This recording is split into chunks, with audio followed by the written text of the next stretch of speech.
रायगडच्या खालापूर तालुक्यामधील माडप गावाजवळ भूस्खलन झालेलं आहे।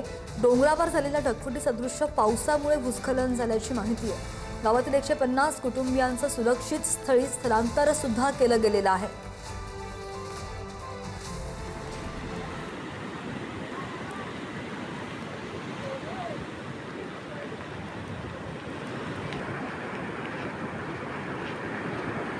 माडप गावाजवळ हे भूस्खलन झालेलं आहे। डोंगरावर झालेल्या ढगफुटी सदृश्य पावसामुळे भूस्खलन झाल्याची हे दृश्य रायगडच्या खालापूरमध्ये। खडकापासून जाणार